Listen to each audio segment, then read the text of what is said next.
Kiran Devi teaching 2.6 में आप सभी का स्वागत है एवं वेलकम है। तो आज हमारा अध्याय चल रहा है 4th एनसीईआरटी यानी संपूर्ण एनसीईआरटी कराई जा रही है इस चैनल पर, जो कि संपूर्ण हो चुकी है। केवल पॉलिटी की 7 की लास्ट अध्याय चल रहा है और 8 की रहेगी बस, और सारी हो चुकी। और 2011 से 2024 तक के संपूर्ण प्रीवियस ईयर के पेपर भी कराए जा रहे हैं। तो आप सभी जाकर प्ले लिस्ट में चेक कर लीजिए और बाहर नंबर वाइज क्लासेस डली हैं तो जाकर देख लीजिए। आप सभी के लिए बहुत इंपॉर्टेंट क्लासेस हैं, क्योंकि जुलाई में हमारा एग्जाम आने वाला है सीटेट का। तो आप सभी सारी क्लासेस देख लीजिए और प्रीवियस ईयर के पेपर लगाइए। सारा कंटेंट यही मिल रहा है। अपना टारगेट है 120 का, तो हमारा क्वालिफाई एग्ज़ाम आराम से हो जाएगा। तो चलो देखिए, आज क्लास स्टार्ट करते हैं। और चलो, तो आज का अध्याय में लड़के और लड़कियों के रूप में बड़ा होना कितना गुना है और क्या है इनके लिए, ये रूढ़िवादिता वाले क्वेश्चन है जेंडर वाइज। तो ये पेडागोजी के लेवल पर भी पूछ लिए जाते हैं और क्वेश्चन के जरिए भी पूछ लिए जाते हैं। तो दोनों साइड से आप सभी को इम्पोर्टेंट है ये चैप्टर। लड़के और लड़कियों के रूप में बड़ा होना कितना हानिकारक क्या है, कैसा होता है, ये सभी आपको देखना चाहिए। समाज में कैसे लड़कों के साथ व्यवहार होता है और कैसे लड़कियों के साथ व्यवहार होता है, किस प्रकार से इनकी भूमिका एवं इनका निर्वाह चलता है। तो चलो आज क्लास में देखते हैं। 1920 के दशक में समूह द्वीप में बच्चों का बड़ा होना किस प्रकार से था, उनके बारे में देखते हैं।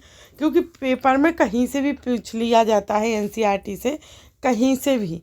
तो 1920 के दशक में समूह द्वीप में बच्चों का बड़ा होना। समूह द्वीप प्रशांत महासागर के दक्षिण में स्थित छोटे छोटे द्वीपों के समूह का एक भाग है। समूह द्वीप है जो प्रशांत महासागर के दक्षिण यानी दक्षिण में स्थित छोटे छोटे द्वीपों के समूह का एक भाग है। और समूहन समाज पर किए गए अनुसंधान की रिपोर्ट के अनुसार 1920 के दशक में बच्चे स्कूल नहीं जाते थे और वे बड़े बच्चों और वयस्कों से बहुत सी बातें सीखते थे, जैसे छोटे बच्चों की देखभाल करना या घर का काम कैसे करना आदि। द्वीपों पर मछली पकड़ना और बड़ा महत्वपूर्ण कार्य था, इसलिए मछली पकड़ना भी एक बड़ा महत्वपूर्ण कार्य था। इसलिए किशोर बच्चे मछली पकड़ने के लिए सुदूर यात्राओं पर जाना सीखते थे। और लेकिन ये बातें अपने बचपन के अलग अलग समय पर सीखते थे, यानी कब उन्हें क्या करना है, यानी कब उन्हें बड़ों से सीख लेने, कब उनको काम पर जाना है, कब, तो उम्र के साथ ही वो सीख जाते थे, है ना। और जो नए आए होंगे वो चैनल को लाइक सब्सक्राइब जरूर कर लीजिएगा, बेल आइकन को प्रेस, क्योंकि हमेशा नोटिफिकेशन मिलता रहेगा उसको, टाइम बाय टाइम वो क्लास ले पाएगा। तो ये बात हो रही है कक्षा 7 का एक समूह छात्र अपने विद्यालय की वर्दी में है और एक छोटे बच्चे जैसे ही चलना शुरू कर देते थे, उनकी माताएं या बड़े लोग उनकी देखभाल करना बंद कर देते थे वहाँ पर समूह में। तो ये जिम्मेदारी बड़े बच्चों पर आ जाती थी, जो जैसे कि भाई बहन हो, तो जो बड़ा भाई है तो वो छोटी बहन की देखभाल करता था पहले की। तो जो प्रहा स्वयं भी 5 वर्ष के आसपास की उम्र के होते थे बच्चे, और लड़के और लड़कियां दोनों अपने छोटे भाई बहनों की देखभाल करते थे।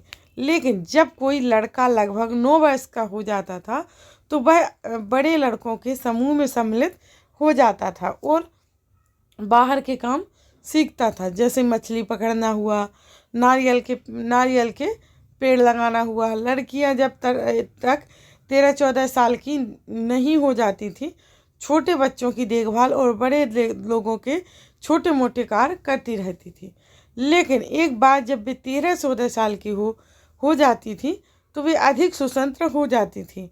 वह लगभग 14 वर्ष की उम्र के बाद वे भी मछली पकड़ने जाती थी। लड़कियां तो बागानों में काम करती थी और दालियां बुना करती थी।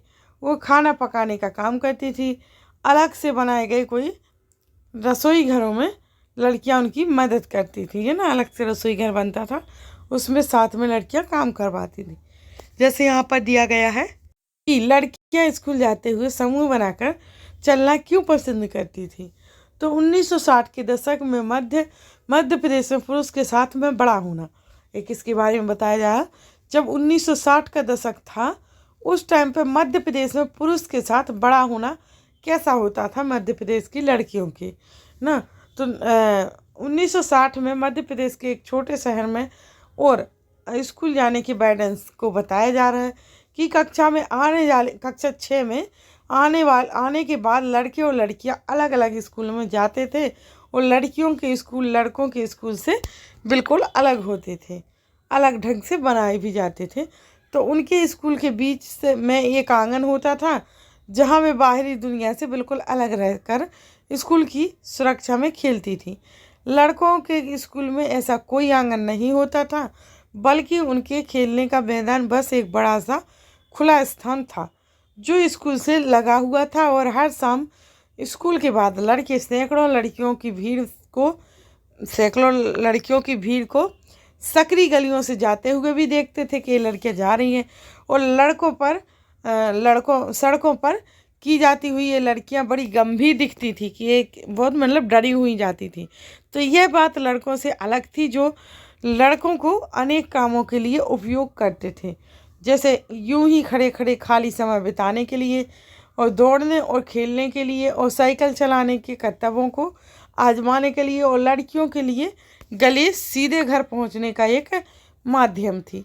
मतलब कि ये था कि जो लड़कियां थी उनको बस सीधा स्कूल जाना पड़ता था और सीधा घर जाना पड़ता था, और जो रास्ता थी उसमें लड़कियां नहीं खेल सकती थी। उन्हें कम ही मैदान दिया गया था और लड़कों को बहुत सारा मैदान दिया गया था, वो कहीं भी खेल सकते थे, कुछ भी कार्य कर सकते थे। ये है इसका मतलब। तो लड़कियां हमेशा समूहों में जाती थी,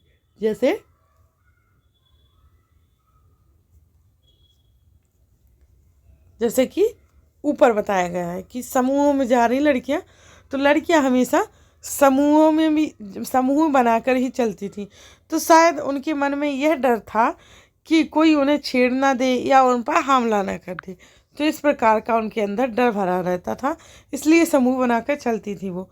ऊपर के 2 उदाहरणों को पढ़ने के बाद हमें यह लगता है कि बड़े होने के भी बड़े नहीं, यहाँ पर लिखा, हाँ, बड़े होने के भी कई तरीके हैं।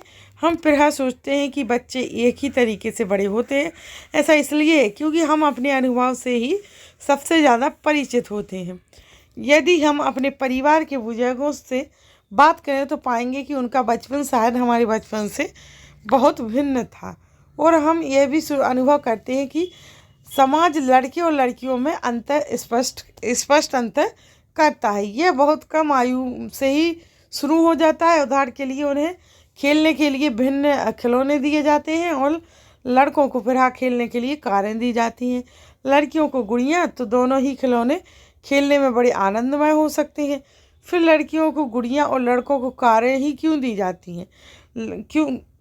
खिलौनों को यह बताने का माध्यम बन जाते हैं कि जब वे बड़े होकर स्त्री और पुरुष बनेंगे तो उनका भविष्य अलग अलग होगा। ये माध्यम होता है उनका। अगर हम विचार करें तो ये अंतर प्रति दिन की छोटी छोटी बातों में बना कर रखा जाता है।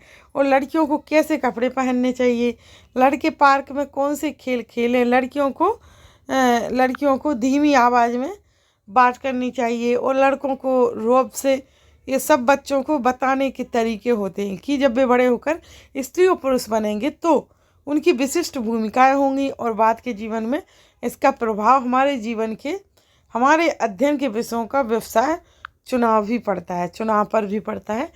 इस प्रकार से उन्हें ढाल दिया जाता है कि तुम्हें आगे चलकर क्या करना होगा और तुम्हें क्या करना होगा, तो वो ढल जाते हैं। फिर इस चित्र के माध्यम से स्टोरी है। चलो अब देखते हैं नीचे। फिर सारी दुनिया में घर के काम की मुख्य जिम्मेदारी स्त्रियों की ही होती है। आप सभी को जैसा कि पता भी होगा कि सारी दुनिया में जो घर की जिम्मेदारी होती है काम की, वो स्त्रियों की ही होती है। देखभाल संबंधी कार्य हो, परिवार का ध्यान रखना हो, विशेषकर बच्चों, बुजुर्गों और बीमारों का। फिर भी जैसा हमने देखा, घर के अंदर किए जाने वाले कार्यों को महत्वपूर्ण नहीं समझा जाता है और मान लिया जाता है कि वे तो स्त्रियों के स्वाभाविक कार्य हैं, इसलिए उनके लिए पैसा देने की कोई ज़रूरत नहीं है और समाज इन कार्यों को अधिक महत्व नहीं देता है। जैसे मिनाली अपनी बच्ची के साथ घर पर ही कार्य करती है ना। फिर है हमारी एक कहानी कि घर पर कार्य करने वालों का जीवन कैसे चलता है, कैसे व्यतीत होता है। तो बहुत से घरों में, विशेषकर शहरों और नगरों के में, लोगों को घरेलू काम के लिए लगा दिया जाता है। वे बहुत काम करते हैं। झाड़ू लगाना, सफाई करना, कपड़े और बर्तन धोना, खाना पकाना, छोटे बच्चों और बुजुर्गों की देखभाल करना आदि घर का काम करने वाली अधिकांशतः स्त्रियां होती हैं। कभी कभी इन कार्यों को करने के लिए छोटे लड़के या लड़कियों को काम पर रख लिया जाता है। घरेलू काम का अधिक महत्व नहीं है, इसलिए इन्हें मजदूरी भी कम दी जाती है। घरेलू काम करने वाले का दिन बहुत सुबह 5 बजे से शुरू होकर देर रात 12 बजे तक भी चलता है। जी तोड़ मेहनत करने के बावजूद फिर उन्हें नौकरी पर रखने वाले उनसे सम्मानजनक व्यवहार भी नहीं करते हैं। दिल्ली में घरेलू का काम करने वाली एक स्त्री मेलानी ने यह अनुभव अपना बताया कि वो अपना घर का काम भी करती है और बाहर का काम भी करती है। सारा काम करने के बाद भी उसको ये जो इज्जत दी जाती है वो नहीं दी जाती है। मेरी पहली नौकरी एक अमीर परिवार में लगी थी जो 3 मंजिले भवन में रहता था। इस प्रकार से उसकी कहानी होगी कि वहाँ कैसी सूखी रूखी रोटियाँ देते थे, इज्जत नहीं करते थे, सारा काम करना पड़ता था, फिर जाके अपना भी काम करना पड़ता था। ये है उसका मतलब। चलो नीचे देखते हैं।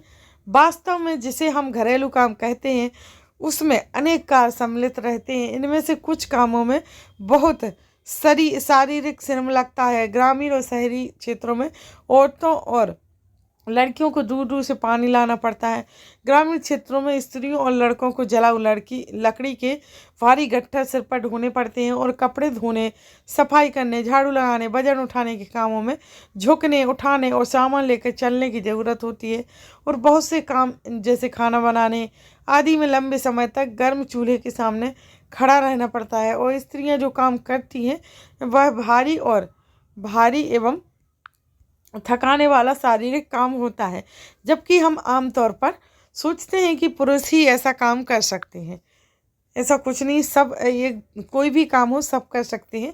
ऐसा नहीं कि ये वो ही कर पाएगा और ये वो ही कर पाएगी, नहीं।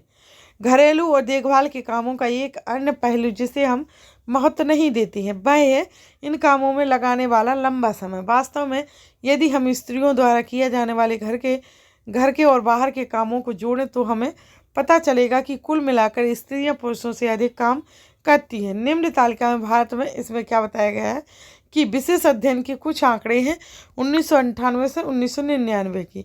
यहाँ पर ये बताया जा रहा है कि स्त्रियों के वेतन सहित कार्य के घंटे होते हैं 23 और यहाँ पर स्त्रियों के अवेतन यानी बगैर वेतन के कार्य के घंटे होते हैं 30 और यहाँ पर पुरुषों के वेतन के घंटे होते हैं 38 और पुरुषों के बगैर वेतन के घंटे होते हैं 2। यानी इसका ये अंतर है कि अगर स्त्री काम करे तो वो 23 घंटे करेगी बाहर, और अगर पुरुष काम करे तो वो 38 घंटे करेगा बाहर। और अगर घर पर भी काम 30 घंटे हो जाएगा किसका, स्त्रियों का, और पुरुषों का ओनली 2 घंटे। इतना फर्क हो जाता है घर के काम में कि पुरुष घर में कितना काम करता है और स्त्री बाहर कितना काम करती है। तो अंतर देखिए यहाँ पर पहला है, स्त्री और पुरुष में ज़्यादा अंतर नहीं है, थोड़ा सा ही अंतर है। कितने, ओनली 5 और 10 घंटे का अंतर है ओनली, है ना। और यहाँ पर कितना अंतर है, यहाँ पर कितना अंतर है देख सक रहे हो आप, 28 घंटे, सीधे 28 घंटे का अंतर है ना। यहाँ पर 10 नहीं 15 घंटे हो रहे हैं ना, तो यहाँ पर 15 घंटे का अंतर है। चलो, महिलाओं का काम और समानता, जैसे इसलिए इसके समाधान हेतु जो कार्य, इसलिए महिलाओं के यहाँ पर देख रहे हो जी, एक आंगनबाड़ी है, एक आंगनबाड़ी है जो आप सभी को पता भी होगा। तो इसलिए क्या हुआ कि इसके समाधान के लिए क्या कार्य किया गया कि जैसे कि यहाँ पर मध्य प्रदेश के एक गांव में आंगनबाड़ी केंद्र का ये दृश्य दिखाया गया है। तो किए जाने वाले कार्य वे केवल व्यक्तिगत पारिवारिक स्तर पर ही नहीं वरन शासकीय स्तर पर भी होने चाहिए। हम जानते हैं कि समानता हमारे संविधान का एक महत्वपूर्ण सिद्धांत है। संविधान कहता है कि स्त्री या पुरुष होने के आधार पर भेदभाव नहीं किया जा सकता है, परंतु वास्तविकता में लिंग भेद किया जाता है। सरकार इसके कारणों को समझने के लिए और इस स्थिति का सकारात्मक निदान ढूंढने के लिए वचनबद्ध है। उदाहरण के लिए सरकार जानती है कि बच्चों की देखभाल और घर के काम का बोझ महिलाओं और लड़कियों पर पड़ता है और स्वाभाविक रूप से इसका असर लड़कियों के स्कूल जाने पर पड़ता है, और इससे ही निश्चित होता है कि क्या महिलाएं घर के बाहर काम कर सकेंगी? यदि करेंगी तो किस प्रकार काम करेंगी या कार्य क्षेत्र चुनेगी? तो पूरे क्षेत्र के कई गांवों में शासन ने आंगनबाड़ियाँ और बालवाड़ियाँ खोली हैं। यानी शासन ने एक कानून बनाया है जिसके तहत यदि किसी संस्था में महिला कर्मचारियों की संख्या 30 से अधिक है तो उसे वैधानिक रूप से बालवाड़ी यानी क्रेच की सुविधा देनी चाहिए। बालवाड़ी की व्यवस्था होने से बहुत सी महिलाओं को घर से बाहर जाकर काम करने में सुविधा होगी। यानी इससे बहुत सी लड़कियों को स्कूल जाना संभव हो सकेगा। यानी जो बच्चे स्कूल नहीं जा पाते थे और वो अपने छोटे बच्चों को खिलाने को टाइम देते थे घर पर ही, तो अब क्या हुआ, आंगनबाड़ियाँ चल गई, बालवाड़ियाँ चल गई, तो उनमें क्या होता है कि बच्चे वहाँ पर छोड़ दिए जाते हैं, तो वहाँ पर खेलते रहते हैं, जिससे बड़े बच्चे अपनी पढ़ाई कर सकें, है ना। जैसे बहुत सी स्त्रियाँ हैं जो, जैसे कहानी में सोनाली की माँ और हरियाणा व तमिलनाडु की महिलाएं जिनका सर्वेक्षण किया गया, तो घर के अंदर व बाहर दोनों जगह काम करती हैं और इससे प्रहा महिलाओं के काम के दोहरे बोझ के रूप में जाना जाता है कि वो घर पर तो काम करती ही हैं और बाहर भी काम करती हैं महिलाएं, है ना। तो उनको क्या जाना गया, दोहरे बोझ की तरफ से, इसलिए आंगनबाड़ियाँ और बालवाटियाँ खोली गई थी, है ना, कि इनको सहायता कुछ दे सके सरकार। तो यह पोस्टर जो आप देख रहे हो इधर से ऊपर से नीचे तक ये पोस्टर आप देख सक रहे हो। देखो महिलाएं किस प्रकार के सभी काम कर रही हैं, देखो गाड़ियाँ भी चला रही हैं और बच्चों के साथ साथ खेती भी कर रही हैं और यहाँ पर कलाकारी सब कुछ कर रही हैं और यहाँ पर काम करते सब जो भी चल रहे हैं।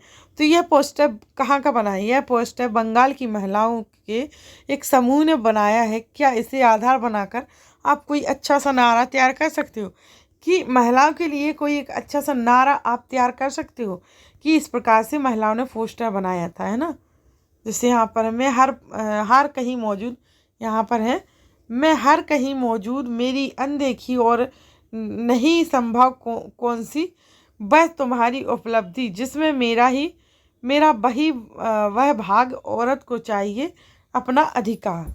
तो इस प्रकार से कहानी बनाई होगी पहले के बच्चों ने। तो इस प्रकार से हमारी आज की जेंडर वार्ता है किसके लिए, औरतों के लिए, यानी वुमेन्स के लिए, कि वो और बच्चों के लिए, सभी के लिए, लेडीज के लिए, क्योंकि कैसे बच्चों को पढ़ने के लिए टाइम नहीं मिलता था। महिलाएं घर का काम करती थी फिर जाकर बाहर का, तो वो बीच में जो बच्चों को देखना पड़ता था, छोटे बच्चों को, तो वो उनके जो बड़े बच्चे हुआ करते थे वही उनको संभालते थे। फिर जाकर आंगनबाड़ियाँ और बालवाटियाँ चला दी गई तो सभी को मदद मिलने लगी, तो वो पढ़ने भी अपना जाने लगी और वो महिलाएं टाइम बाय टाइम काम भी करने लगी।